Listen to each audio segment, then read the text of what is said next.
Hey everyone, welcome to the Hidden Life Podcast, the podcast where we celebrate people who may not be famous but live with intention in heart. I'm Sylvie, and today I'm here with one of my great friends, Alex Clark. He is an Army nurse and currently in school to be a nurse anesthetist. Welcome to the podcast, Alex. How are you doing? Hey, what's up? I'm doing great. Good. Woke up late from a basketball game I went to last night. Yeah, how was the game? It was good. It was the Trailblazers. I live in Portland, so it was the Trailblazers versus the Rockets. Durant dropped 30, but we still won by like 5, so it was very exciting to the end. Came down to like last 2 minutes of the game. Nice. Cool. Well, before we get started, how about you just introduce yourself, like where you're from, you said you're in Portland right now, but anything new you're doing? Yeah, well, thanks to the Army, I move around a lot. It's like my fourth place that I've been, but I was born in Mississippi. Not a lot of people are. Lived in Florida from like middle school on to when I graduated college, because I went to college in Tampa, the same college as you did, USF. Yeah.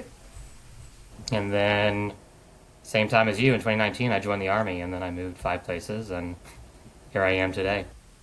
Nice. Do you remember how we met? I know you have your version of the story.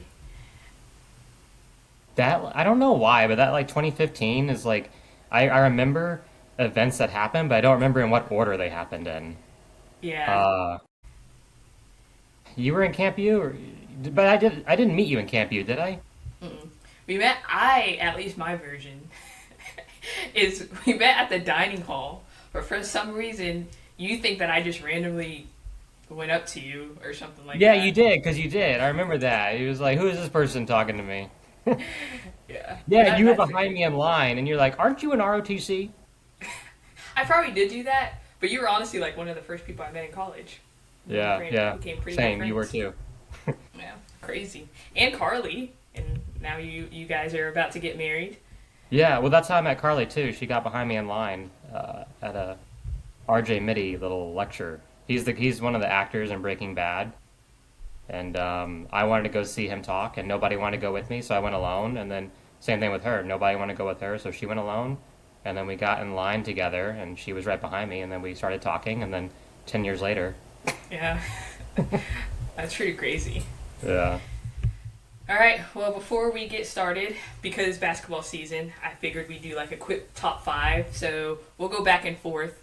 You can get first pick because you're the guest.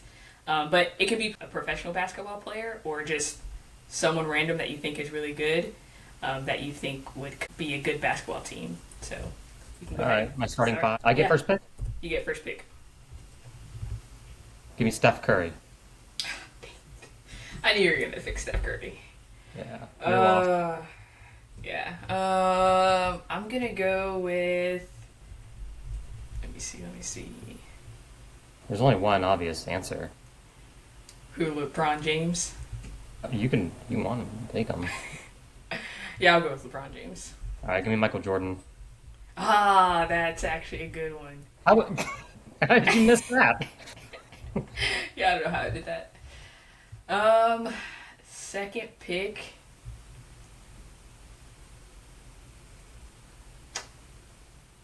These are all in their prime, right?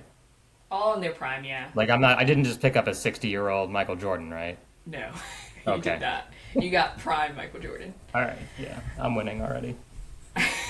Yeah, I think you are. I'm gonna go with AZ Fudd because she's having a really good. Do you know who AZ Fudd is? No. College basketball player.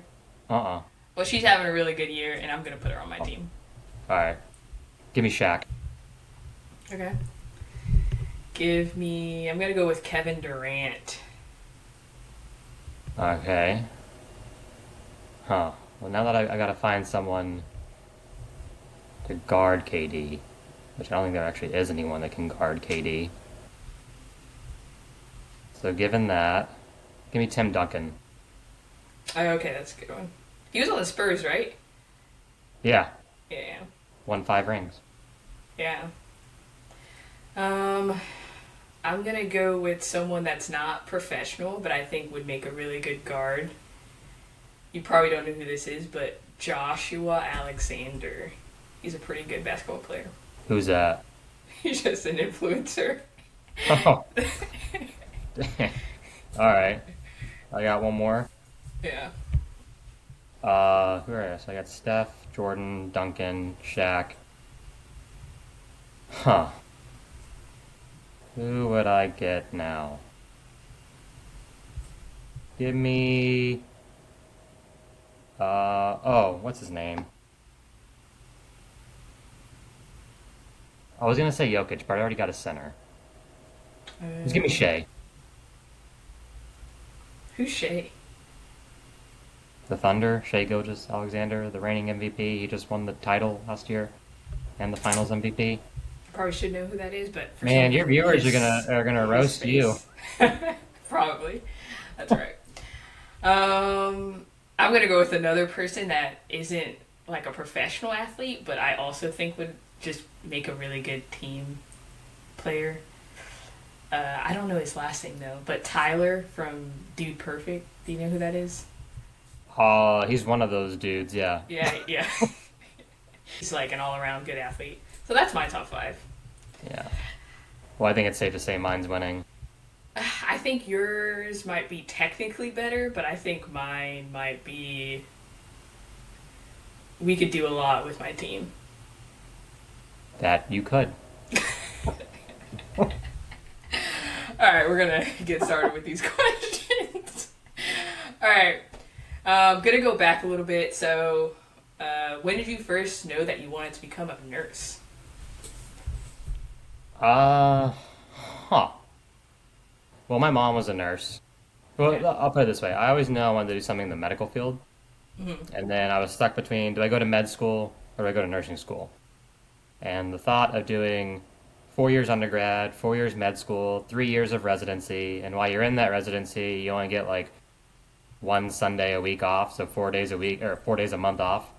Kind of turned me away from that. And so I think I really knew senior year of high school. That's when I was like, yeah, I'm gonna be a nurse. Oh, okay. Yeah. Nice. And is there like anything about nursing that you feel like people misunderstand, especially being like an army nurse? Um, I think nursing in general, I think people are starting to understand it more because of that show that came out, The Pit. Have you seen Okay, it? yeah, yeah. Yeah, I think that's one of the more accurate medical shows that's out there. But it's like, as a nurse, you do 12-hour shifts, and sometimes it's like backbreaking work and very stressful. And there are some days where I actually did not eat anything for 12 hours because we were so busy. Uh, that was at the height of COVID. Yeah.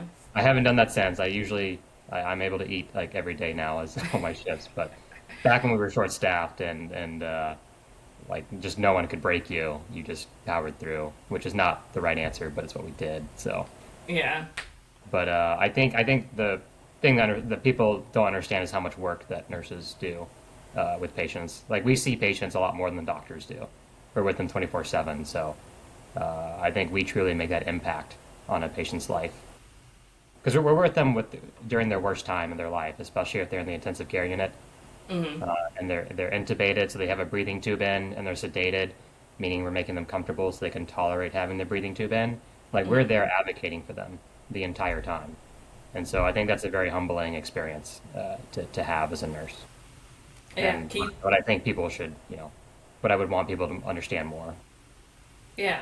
Can you talk a little bit about the different kind of nursing that you've done so far? Yeah, so I guess this kind of segues a little bit into the Army side, but traditionally, if you're a civilian, you can go into any kind of nursing you want, whether that's intensive care nursing, med surg nursing. Med surg is kind of like your basic jack of all trades nurse.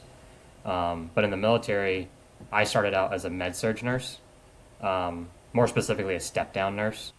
And so I wasn't taking care of those really, really sick patients that are intubated and sedated, but I was kind of like in that intermediate stage where they're not so sick that they need the ICU, but they don't need the regular floor. They're kind of in the intermediate stage. So I started my career as that. I did that for 3 years. And then in the Army, in order to become an intensive care nurse, you have to go to this 18-week course, which is an amazing course. They teach you pathophysiology, pharmacology, like everything you need to know to be an ICU nurse.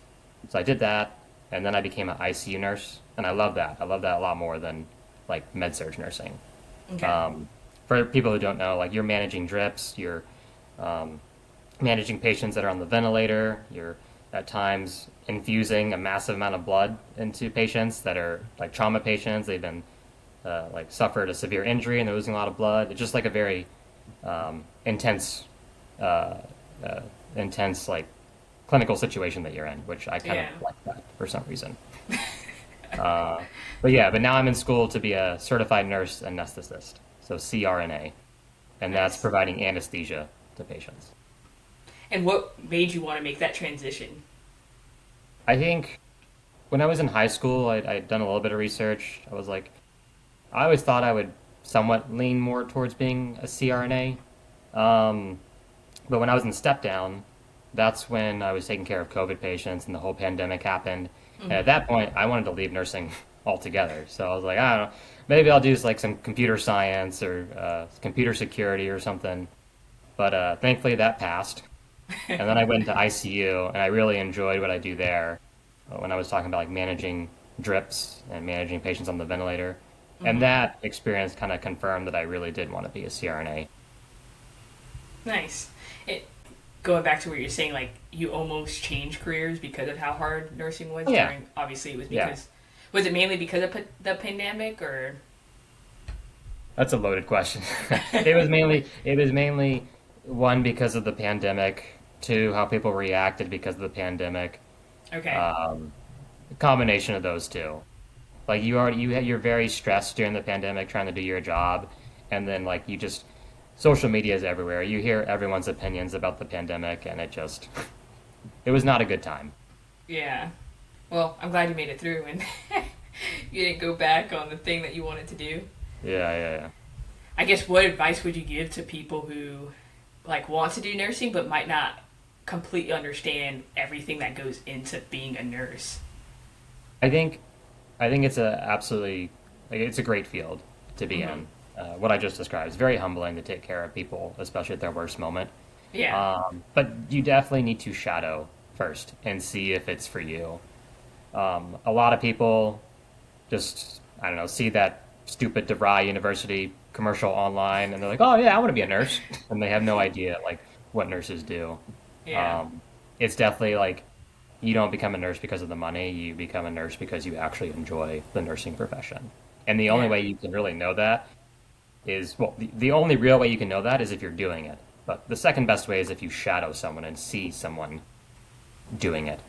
But we live in 2026, so there's probably a podcast for everything, and you could probably just also go on a podcast and listen to the day in the life of a nurse or something along those lines. Yeah. No, that's true. What about like school? Do you think there's a time in school that you could kind of tell if nursing is for you or not? Well,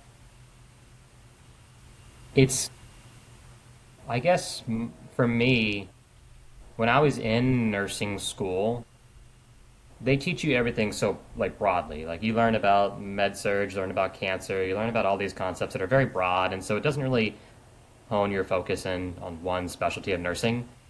And so I think even when I graduated, like I didn't necessarily like fall in love with nursing Hmm. until I went into the ICU. Okay. Because then when I got specialized in the ICU and I was working with exactly the specialty that I wanted to work with, then I was like, this is like a really awesome thing.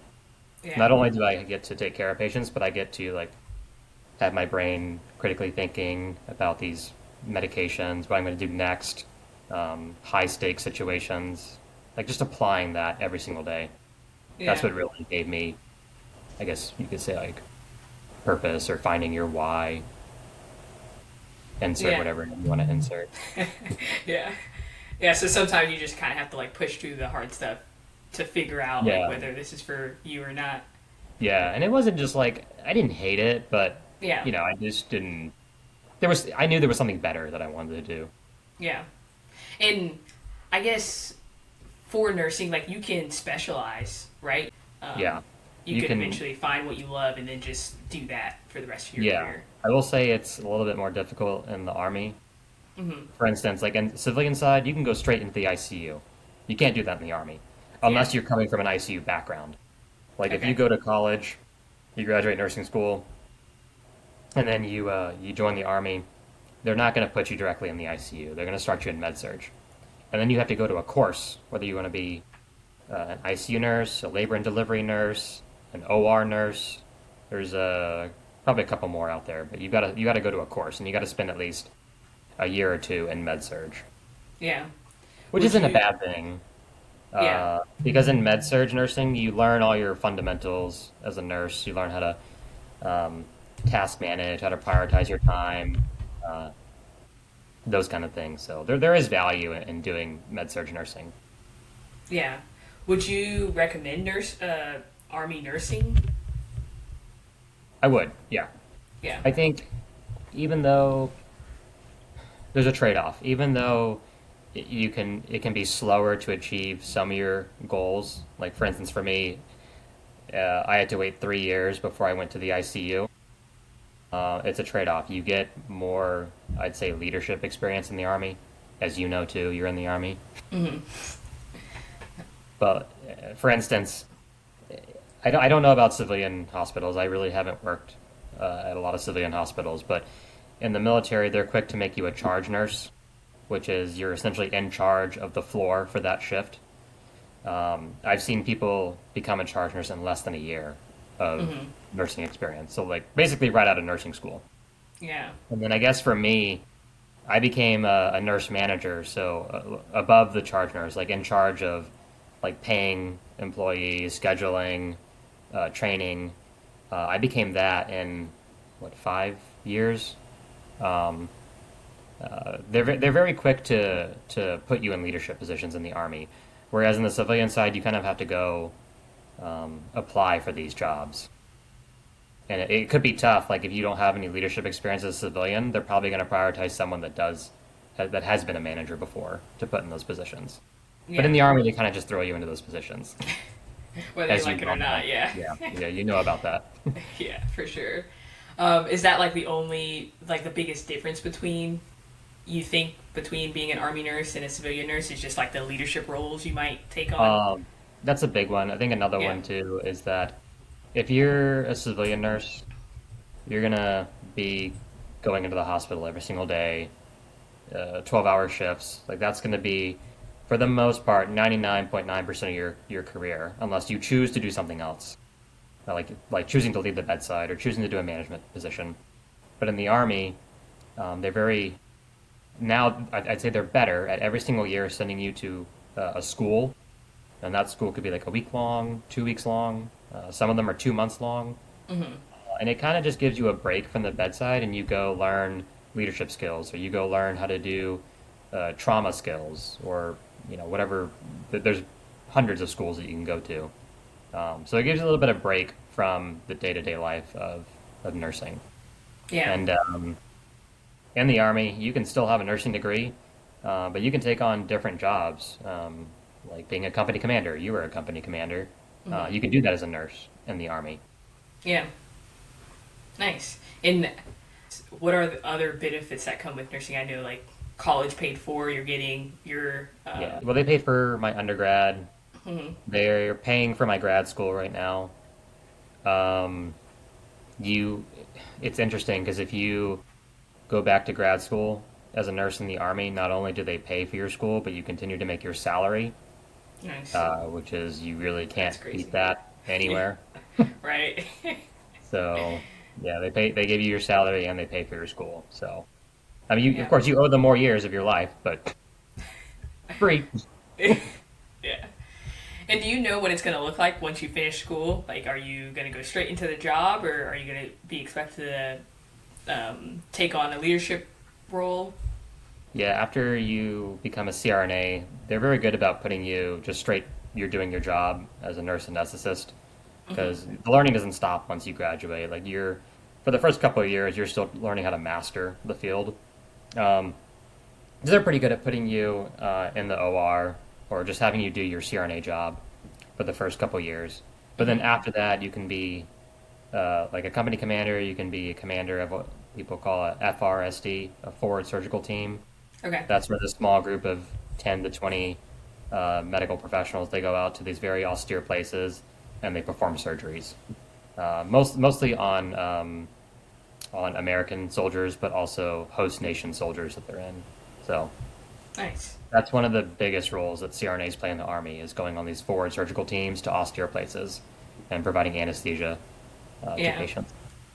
Wow, I didn't know that. That's pretty Yeah, crazy. It's the cool. more you know. Yeah. What's been the thing you've enjoyed the most, like being an army nurse, and what are you looking forward to doing, like becoming a nurse anesthetist?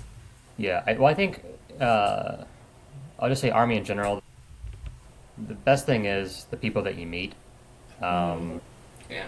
Specifically, because I deployed to Kuwait a couple years ago, and at first I was thinking, oh, this is gonna suck. I'm away, you're away from family for 9 months. But the people that I was with really made the experience like bearable and Yeah. worth it. Like I I feel actually that. truly enjoyed that experience because of the people that I was with. Yeah. That's And I awesome. think that's the same even in civilian side. Like if you go into a shift and you're with your best buddies at work, like no matter how bad the shift sucks, like you're with people that you enjoy being with. Yeah. So like it just makes a situation that sucks like just better. Yeah. But No, I think that's that's true. I think that's the biggest thing in the army. And then you keep meeting new people Yeah. every 3 years essentially, and then you re-meet people. And Yeah. But it is hard when you have to like let go of those people that you got really close yeah, to. yeah, it's So pros and cons. Well, yeah. I one of my best friends on the floor that I work with, he's now in North Carolina. I'm in Portland, but we're having my bachelor party in Vegas, and he's coming to Vegas. So Mm-hmm. I guess Yeah. So we're yeah, that'll be fun. not separated for that long. Yeah. And I'll probably No. see him again, like at our next duty station. The Army's a small world, but also the Army medical field is a smaller world. So you're gonna see these people again if Yeah. you stay on long enough. Right. And there's like also specific duty stations that you guys can actually go to, right? Yeah, it kind of is a little bit more con condensed than the rest of the Army because like there has to Mm-hmm. be a big hospital for us to go to, Right. and there's only like 8 of them. Mm-hmm. So you guys just kind of rotate around, Yeah, basically. Yeah. yeah. That's You can pretty do cool, other man. things. Like once you specialize, depending on what you specialize in, that opens up the door to be stationed at a lot of other places. But when you first get in, there's only like 8 that nurses can go to because Yeah. they're trying to train you to be an Army nurse. Gotcha. Cool. Cool, cool, cool. Well, let me see. I'm sorry, I'm just looking at my questions real quick. Yeah, you're in the medical field now too. I am, yeah. Yeah, I You am switched over to currently the in dark side. school. Yeah, to become an occupational therapist right now. So, pretty crazy. Same thing. Yeah, the army's paying for it, and yeah, you just kind of can't be continuing to get your salary and then also getting school paid for. It's pretty Hmm. crazy. Big benefit about the army. All right, we're gonna kind of go back to just like advice to the people listening. What do you think helped you be a good nurse, and what qualities do you think people should like hone in on to become better? You know, as they enter the nursing field or as they continue their career in the nursing field. Yeah, having really strong emotional intelligence is very Hmm. key to being a Yeah. nurse. If you've seen The Pit, uh, peop patients will throw things at you. Patients will say things that will get under your skin. It's one thing like if a patient just says something mean versus like if a patient throws something at you and hits you, that's a crime. If a patient throws something and hits you, I'm exaggerating a little bit, but that's a Yeah. crime. But going back, having emotional intelligence, Yeah. um, you've got to just understand like how you react to things matter, Hmm. and so you can't take everything so seriously. One, and then you can't you can in your mind you could think about like oh like this patient just horrible, but you can't like show that. You've got to learn to control like your emotions and like really control how you're expressing yourself. Um, which I And, think is the biggest thing in nursing because there can be times where you're overwhelmed, like you're in a very mhm. stressful situation and you're overwhelmed. And I'll just say it like as a nurse anesthetist or a student becoming a nurse anesthetist, everyone's going to look at you whenever shit hits the fan, and you've got to be the person in the room that's calm and collected. And on the inside, you can be as stressed as Freaking you out, want. yeah. Your heart's running, but on the outside, you have to project that you're the calmest person in the room and that you know what to do in that situation. Yeah. That's of course when you specialize like in the ICU and the CRNA. Not so much when you're like a med surg nurse because you don't encounter those really critical situations as often. Um, but I think when you're a newer nurse, I think the biggest thing is knowing when to ask for help Yeah. and being comfortable speaking up. Yeah. So I think, yeah, I think that's the one of the biggest qualities is being able to speak up when you have to. But it's going to be intimidating to do, especially when you're speaking up to doctors and senior nurses and people who are much older than you. Yeah. Uh, but you've got a patient that you're taking care of, and you've got to be able to speak up whenever something isn't right. Yeah. Have you found yourself in situations like that Oh yeah, all the time. all the time? It's pretty crazy. Yeah, I think. I mean, it's crazy. I'm 28 now. Um, Jeez. About 3:30. Yeah. Well, when I started, I was 22, and so I was younger than every single doctor. But now I'm starting to become older than some of the doctors, and I think not because of the age, but just because of the experience, like helps you know when to speak up. Not only when to speak up, but know how to say certain things that will, get the attention of people without coming across as being rude. Yeah. But instead coming across as like, no, like this is a situation that has to be addressed, kind of thing.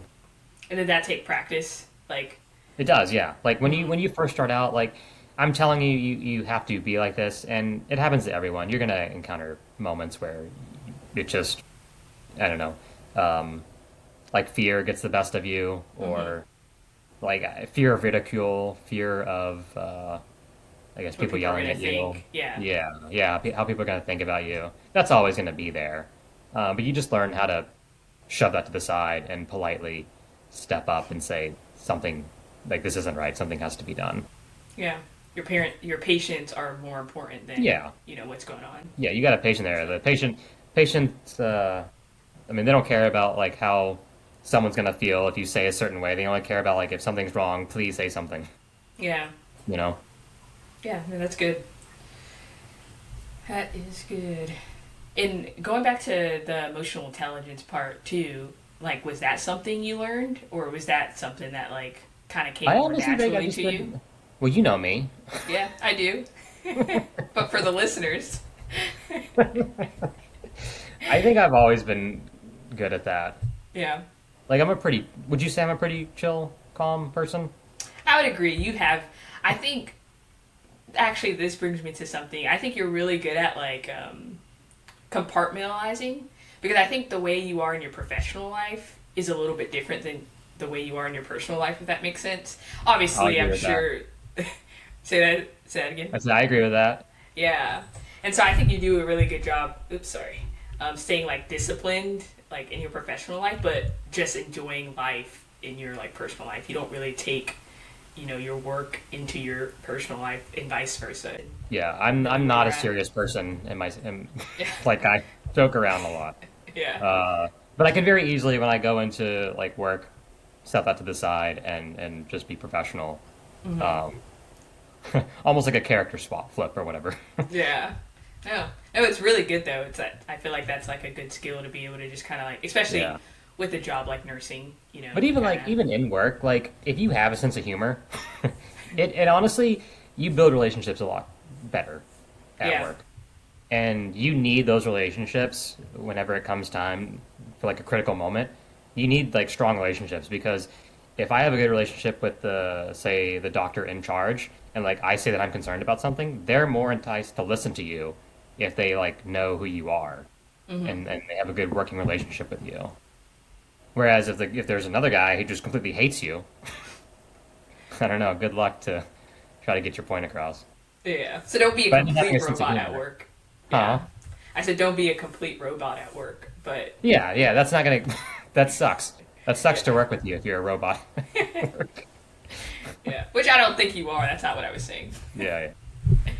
But no. That's really good. And honestly, something that I've always admired about you is just being able to just like have fun with life, but also your profession also speaks volume of, just being disciplined and caring about other people. So Yeah. You only live once. you only live once. That's true. Yeah. Let's see. So I know you're basically now getting started with a new career. Like, what are you looking forward to? I know we kind of like talked about that a little bit, but what are you hoping? Like, what impact do you hope to make as a nurse anesthetist, and even just like in the Army in general as you kind of move closer? Yeah, I think we'll start with the nurse anesthetist part. Mm-hmm. I'm in my first year of school, so I'm still learning a lot about this field. I am in no way an expert at all. I barely know anything. But I think you have right, whenever someone goes through surgery, that's probably the most stressful time in their entire life. Hell, I don't think I've ever had like a major surgery, but if I did, I'd probably be freaked out. Mm-hmm. But as the anesthesia provider, you get to be that person that's guiding them through that stressful time. You get to, and I really look forward to like how you explain things to the patient, because if you've ever been to the doctor or in the hospital and you have that one doctor that just has no bedside manner, and he comes in and is like, "Yeah, you have this disease," and just keeps rambling on, and you're like, "What the hell did you just say?" Yep. You get to be that person now because you're a provider. You get to Mm-hmm. explain things how you want to explain it and make sure they understand it, and Yeah. talk about their concerns and really know them as a person. So you kind of get to be the provider you want to be. And I think that's the biggest thing that I'm looking forward to as a provider. I do that as a nurse, but as a provider, it's a little bit different. Yeah. No, that's awesome. And what was the second question? The Army? Yeah. Looking forward in Any the Army? anything that you're like hoping to be able to like impact within the Army? Yeah. Retire? I'm just kidding. um, I, Make it to 20 years without yeah. any serious injuries? Yeah. I think I've always liked teaching.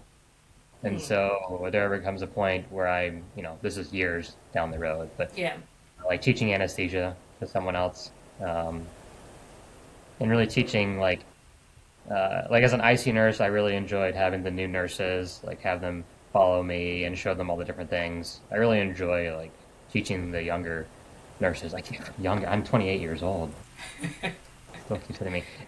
Anyway, but teaching the people that come after you, like how to do a good job in nursing. Yeah. That's awesome. Hopefully, I teach them how to do a good job. Yeah. You Hopefully. can you can learn a lot about nurses. You can learn a lot about shadowing a bad nurse because then you learn what not to do. But then you also learn a lot from shadowing a really good nurse. Hopefully, I'm the latter one. Right. No, that's cool. Yeah, I feel like going back to what you were talking about, just like doctors, like it is like you do get a lack of emotional intelligent doctors, if that makes sense. Do you see Yeah. that a lot? Yes. Okay. Yeah. Specifically surgery, Oh yeah. like surgeons. Oh, Uh, you must have stories then. yeah, and I think it stems from I don't know arrogance, Mm, and it stems from like everyone knows the arrogant like person in the room. yeah. I think it also stems from some people have a fear of having other people believe that they're incompetent or don't know something, Mm, but that's it's a very hard it's a very hard thing to navigate because obviously nobody wants to look like they don't know what they're doing when right. all the eyes are on you. But sometimes, even as a surgeon, as a doctor, like you don't always have all the answers. Nobody does, nobody ever will. Mm-hmm. And so there's going to be times that you don't know what you're doing, but you have to at least recognize that and then know to reach out to someone that does know what they're doing. Yeah. And I think if you're someone in a position that has great responsibility, sometimes you don't make the best choices when other people are looking at you and thinking, "Oh, this guy is like incompetent." Like it could be hard to navigate that. But you've always got to bring yourself back and say, "There's a patient that's depending on this. I'm going to do it the right way," Yeah. instead of just making it up as I go along. Yeah. That And kind of goes back. I'm not saying I should put this disclaimer. I'm not saying like that like all surgeons are mean, but it just so happens to like more commonly like the mean surgeon so just is more commonly among that specialty, Is like the that mean doctor. are most of those army doctors though, or are I they don't think it has anything to civilians? do with it. I think Oh, okay, it's okay. just I think it's the culture of medicine, and it that would take me a lot longer to explain. That's Yeah, yeah, yeah, yeah. beyond this podcast, but Right. I think it's the culture of medicine. Yeah. No, that's And fair. I will say the younger surgeons that are coming up, I actually have had a lot more pleasant interactions with them than some of the not older ones, but the ones that are later in their training program. So like a fifth, sixth, or seventh year resident. I don't know. Yeah. Maybe it's because like they just been through 7 years or 6 years of residency, and they're They're kind just of burnt out, yeah. mad at the But world, the maybe.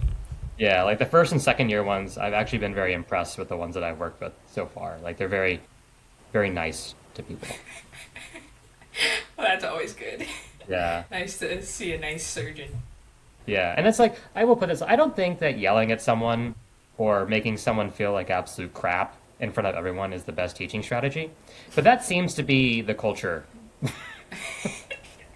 in some specialties in medicine. Yeah.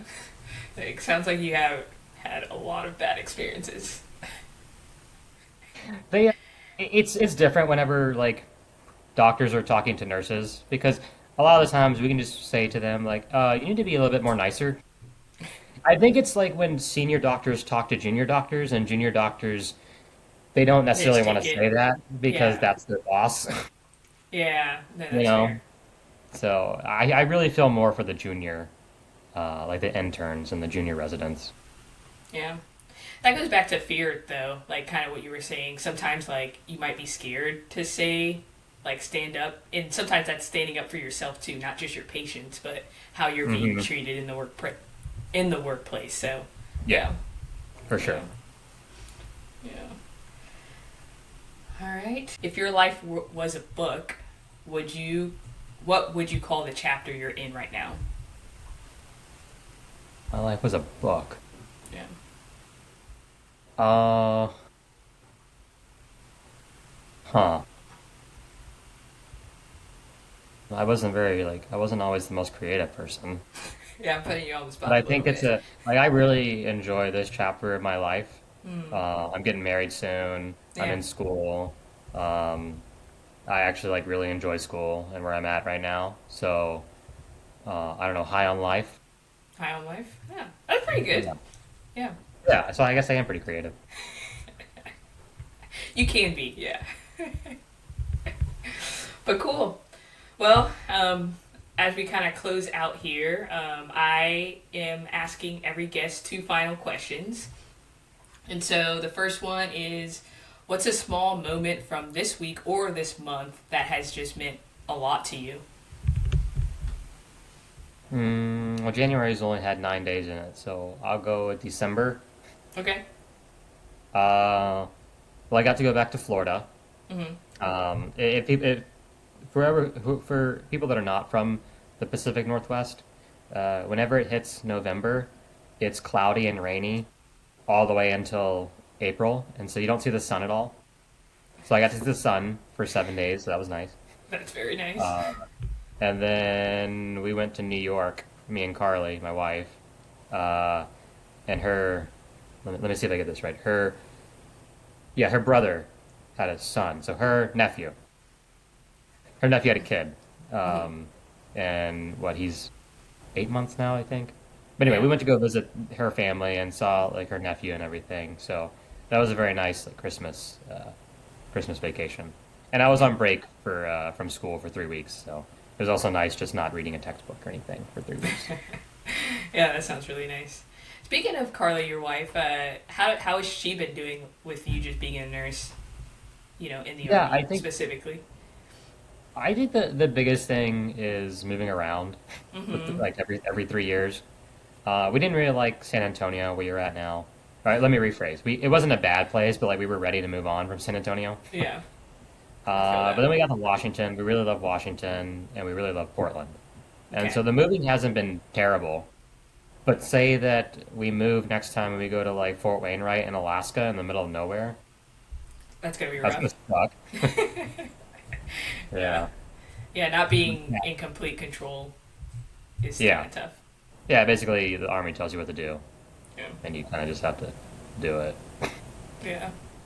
But it's gonna Pros be and tough cons. on a spouse, yeah, in the army. Yeah.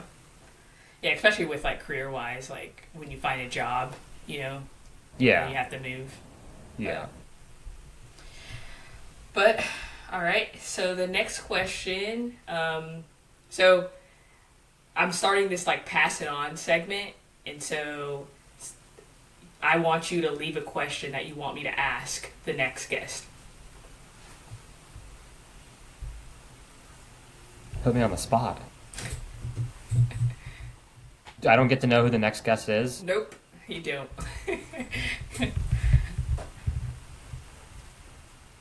Um, write down the numbers, Mason. What do they mean? Okay, we can do that. If they're younger and they played video games, they should be able to answer. And if they can't answer this question, I don't even know if I can answer that question. Yeah, you don't play video games, so. I don't. What's another question? Um,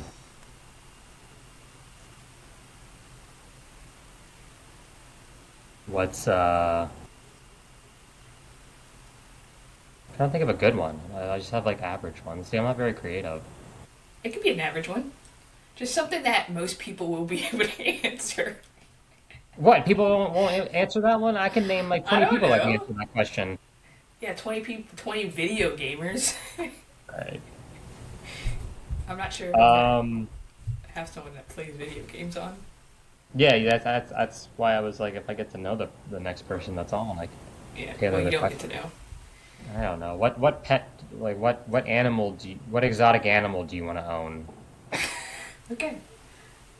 If you could own an exotic animal, what would it be? Yeah, so like not a dog or a cat or a lizard. Well, maybe if it's like a Komodo dragon or something. All right. So if it's not like a average lizard or like a hamster or something, so like a tiger would work, I'll let them decide what exotic animal. or like a hippo or something. Yeah, I got you. Well, thank you. Thank you for joining me. I really do appreciate you being here today and just kind of sharing a little bit about, what it means to be a nurse. I wish you the best of luck with school and the wedding coming up. Really Thank you. exciting. Yes, you're invited. Thank you. But yeah, thank you again for being on the show. It's been a pleasure. My pleasure. I said it first. Don't I get a free meal from a certain restaurant that I probably can't say because you'll get sued or something, right? I don't know if I'd get sued, but you probably shouldn't be talking about that at a certain restaurant because of the history that you have. Oh yeah, keep it quiet.